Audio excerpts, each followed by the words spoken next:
লেখাপড়া করছেন? হ্যাঁ, লেখাপড়া এখন এখন লেখাপড়া করে কি কাজ করতে যাচ্ছেন? এখন বর্তমানে লেখাপড়া করে এখন আমার সেরকম কোনো কাজ করে এতদিন বাসায় ছিলাম, তো ফ্যামিলিতে আর্থিক অবস্থা একটু প্রবলেম করার কারণে, ঠিক আছে, কিছুদিন আমি সেকেন্ড হ্যান্ডের জুতোর ব্যবসায় করছি এখানে, ঠিক আছে।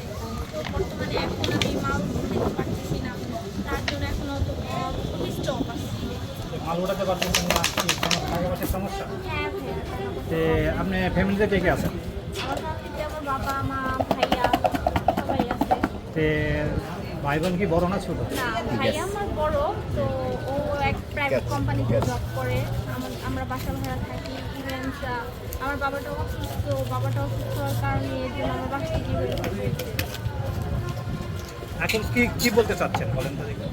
আপনার জীবনটা কি কি করতে চাচ্ছেন ভবিষ্যতে?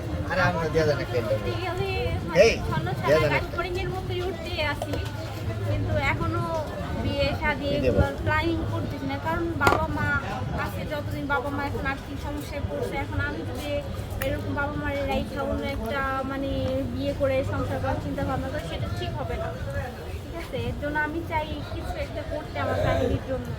কি করতে চাচ্ছেন?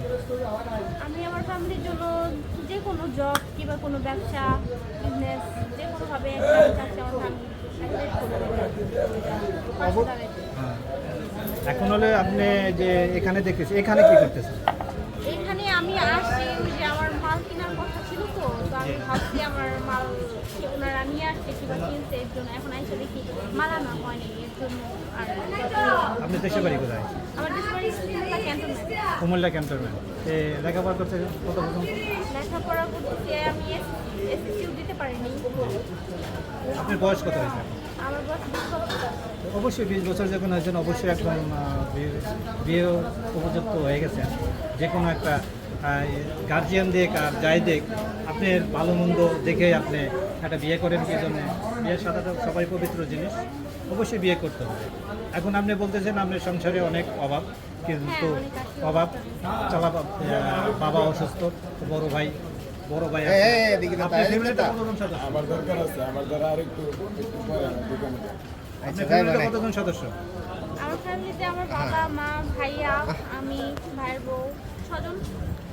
আপনি ঢাকায় থাকেন তো এখন? হ্যাঁ, আমি এই ঢাকায় কত টাকা বাসা ভাড়া দেন? বাসা ভাড়া হচ্ছে 500 টাকা। 5,000 টাকা দেন। তো আপনার ভাই কি কি জব করে বললেন? ভাইয়া স্কয়ার এক প্রাইভেট কোম্পানি। আপনার ভাই কি বিবাহিত? হ্যাঁ ভাইয়া বিবাহিত। কি একসাথে থাকে নাকি আলাদা হয়ে চলে গেছে? না, ভাইয়া একটা স্ত্রী থাকে, ভাইয়ের বউ একসঙ্গে থাকে না, সে আবার জব করে, তার ফ্যামিলিতে থাকে। এখন জনগণের উদ্দেশ্যে কিছু বলেন আপনার সম্পর্কে, আপনার জীবন সম্পর্কে কিছু, আপনি কি সমস্যায় আছেন এই একটু বলেন। আমার প্রবলেম ধরতে গেলে আমি মাশাআল্লাহ আল্লাহ আমাকে খুব ভালো রাখছে, বেটার রাখছে, একটা বন্ধু রাখছে, আমি হ্যাপি। তো তারপর বলবো যে আমি চেষ্টা করবো আমি যাতে আমার ফ্যামিলিতে সাপোর্ট হয়ে তাদের পাশে দাঁড়াতে পারি, কারণ আমার ফ্যামিলির আর্থিক অবস্থা একটু খারাপ, ঠিক আছে। আমার বাবাটা অসুস্থ, আর এর জন্যই আমাকে বাহিরে বেরোতে মেনে হচ্ছে আপনার সাথে কেউ যদি যোগাযোগ করতে চায়, কীভাবে যোগাযোগ করবে? অবশ্যই আমার ফোন নাম্বারে তার নাম্বারটা বলেন। 01686413215 আবার একটু নাম্বারটা বলেন। 016864125। আপনি কি নামাজ পড়েন? হ্যাঁ, আমি নামাজ কোরআন শরীফ পড়তে পারেন? হ্যাঁ ভাইয়া। অবশ্যই নামাজ পড়বেন, কোরআন শরীফ পড়বেন, আল্লাহর কাছে বলবেন, চাবেন, অবশ্যই আপনার আশা পূরণ করবেন। অবশ্যই। আচ্ছা, ভালো থাকবেন ভাইয়া। আচ্ছা, আসসালাম। হ্যাঁ, আসসালামু আলাইকুম।